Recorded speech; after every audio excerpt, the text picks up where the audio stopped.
What's up, man? I want to talk a little bit about the whole A side, B side conversation in boxing because it's a real conversation. We had an interesting conversation yesterday on my guy, Coach K.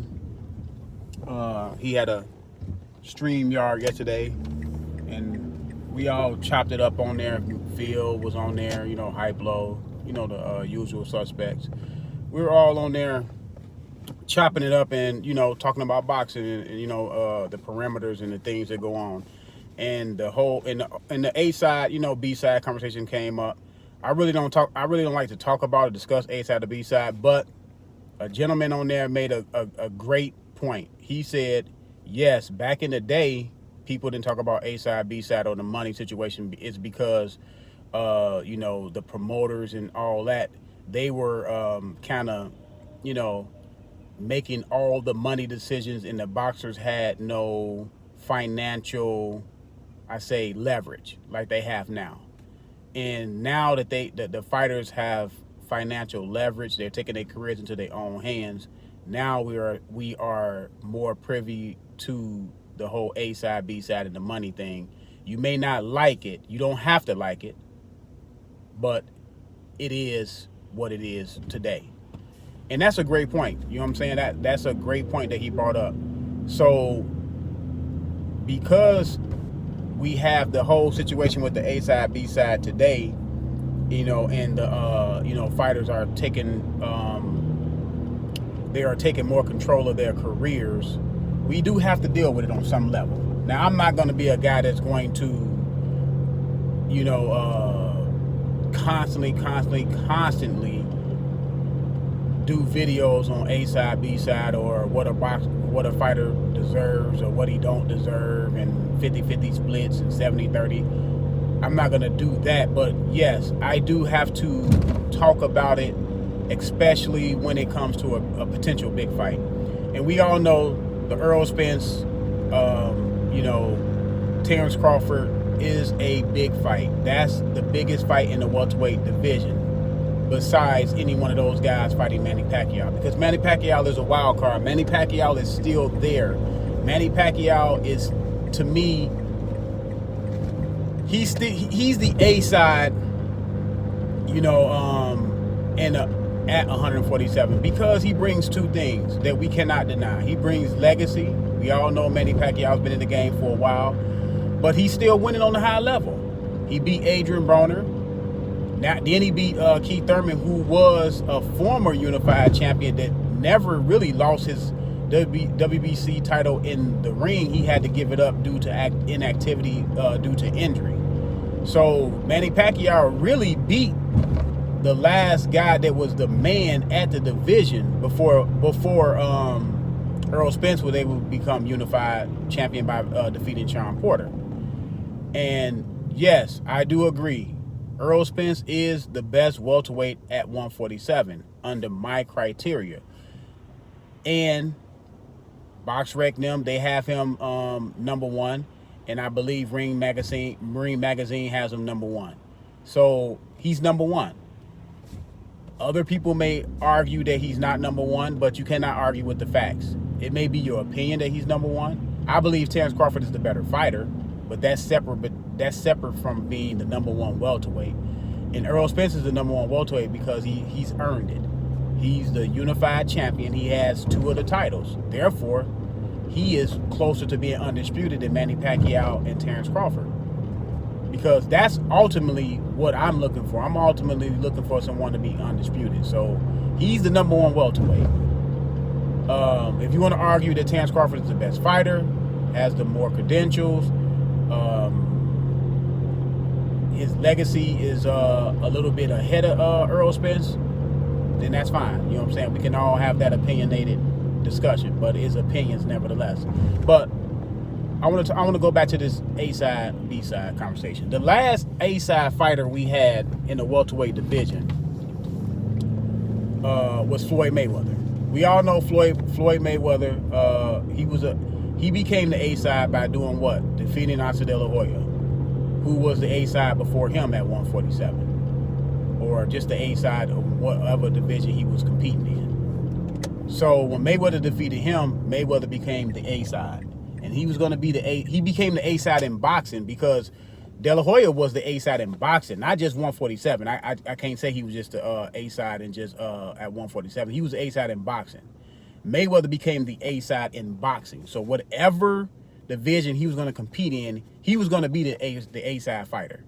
So my thing is this: I'm not going to challenge. I'm not going to say your opinion is better than mine or mine is better than yours. I am simply going to ask a question and then I'm going to make a statement or give my opinion. When you are the A side, what are your responsibilities, or being the A side, does that come with responsibilities or a responsibility to the sport of boxing?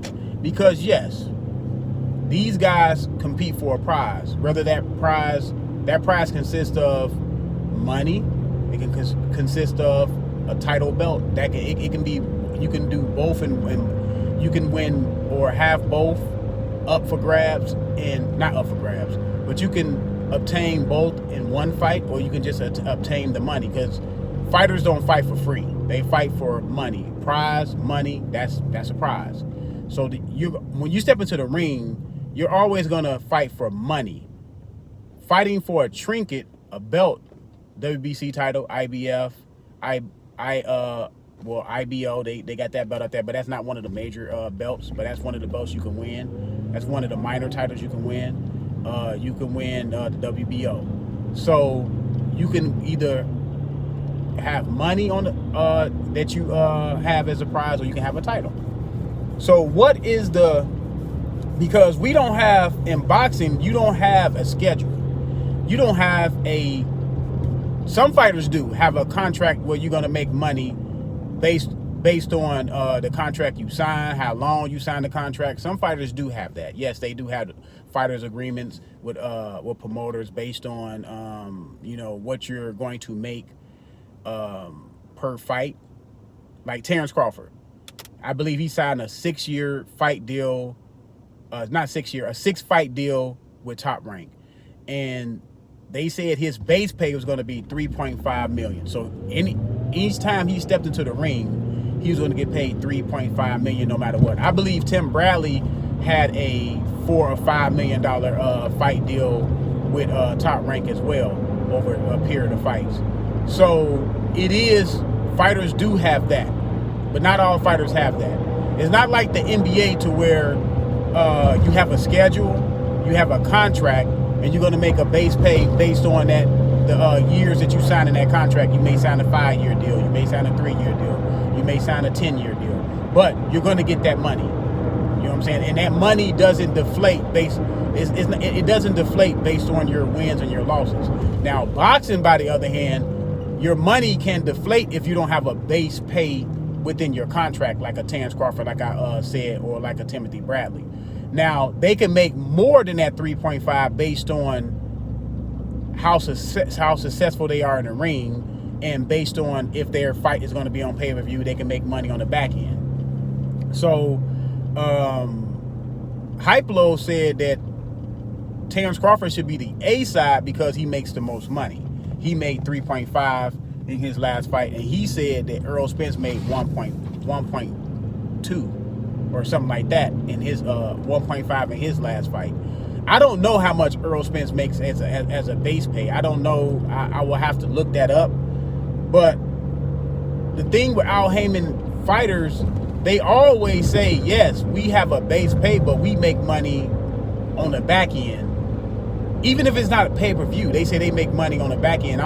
Now, I'm thinking that money they probably make money based on the gate and based on the concession stands and things that are sold inside of the venue that they're competing in. So they can make more than that 1.5. So my thing to Hypelo is you cannot say how much Errol Spence really made unless you know how much he made on the back end. So on his back end with the gate and the pay-per-view and the concession stands and all the merchandise that's sold there, if he has that type of deal with Al Heyman, he can very well make more than Terrence Crawford's $3.5 million.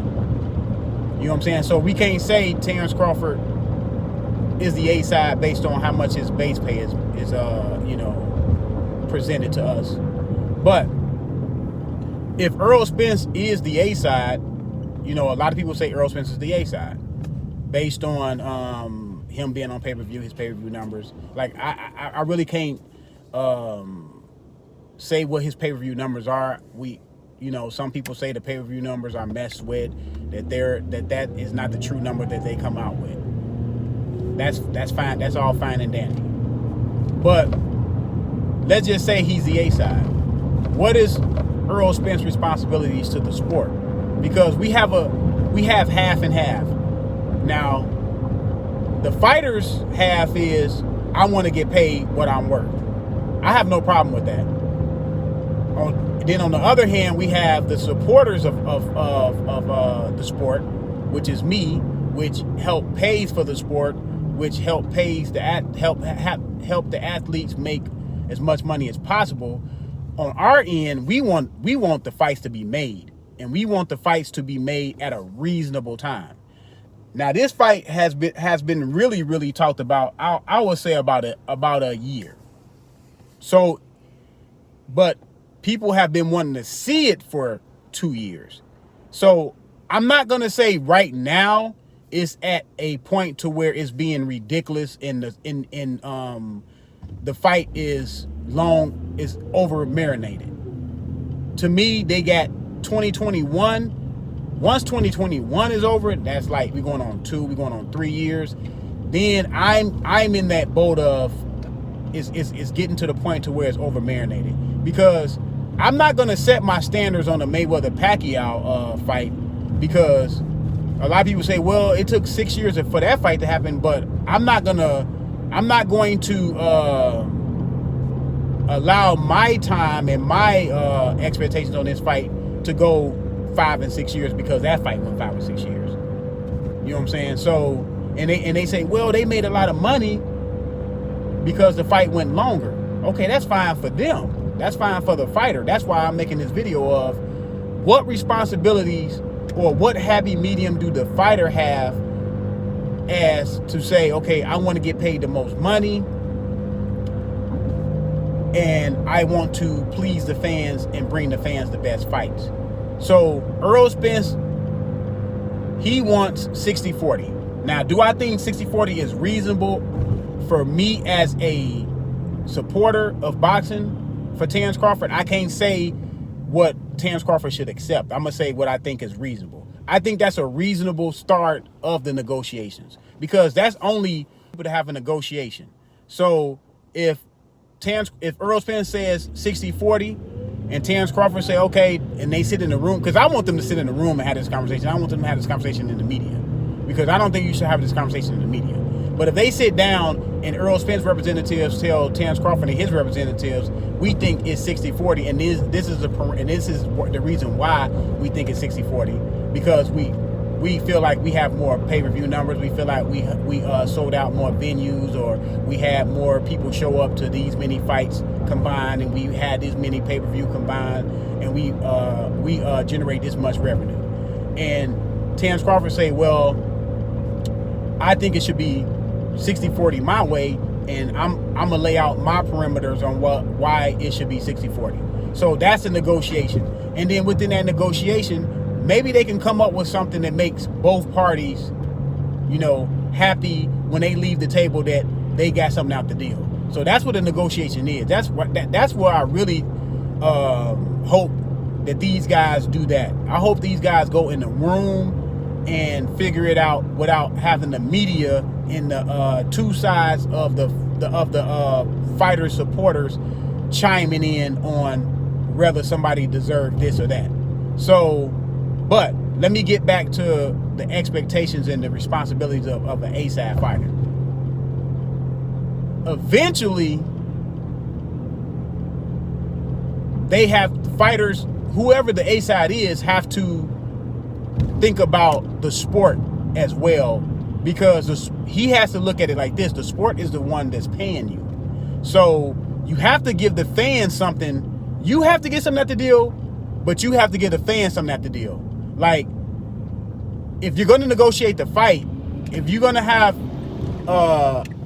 which is the fight that the fans want to see, the fans want to see the fight within reason. So maybe you don't get all of the money that you want, but you get a reasonable amount of money. You know what I'm saying?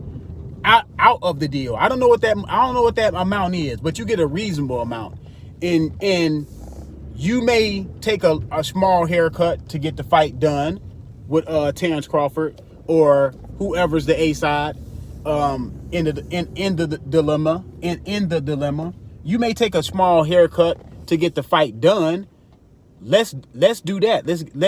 Because the sport has to, the sport still has to thrive, and the more thriving the sport is, the more the fighters can get paid, because that's the more light that's shed on the sport.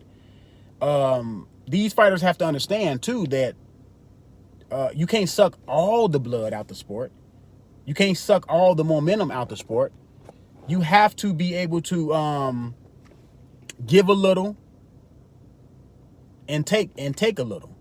Like, you got to put something in the pot, which is the fight that the fans want to see, and you can take the money out, which is for you. Whatever that like, I want people to put in the comment section. Do you think, first of all, that these fighters who are the A sides, like Canelo is an A side, Canelo is the A side in all of boxing, in my opinion. So Canelo is not, out of this conversation either. But whoever you think the A side of boxing is, or any particular division, what are their responsibilities? My responsibility that I feel that they have is, you can't take everything out. You have to. You may cannot get all the money. Like, you may cannot get 15 million. You may have to take 10 million, because you have to divulge some money to the opponent that you're fighting. Which, let's just take this because it's a hot topic. Let's just take the Spence and the Crawford thing into consideration. Let's just say Spence is the A side, and a lot of people will agree that Spence is the A side. Now, Spence wants 60-40, and he believes 60-40 will get him X amount of dollars. Let's just throw a dollar amount out there. Let's just say that's 30 million. But let's just say, to make the fight with Terrence Crawford, because he feels that Terrence Crawford does bring something to the table. Terrence Crawford brings his legacy to the table as well. Terrence Crawford is undefeated. Terrence Crawford brings a trinket to the table, which Errol Spence wants. Let's just say Errol Spence, okay, if you want all that from Terrence Crawford, let's just say you have to pay for that.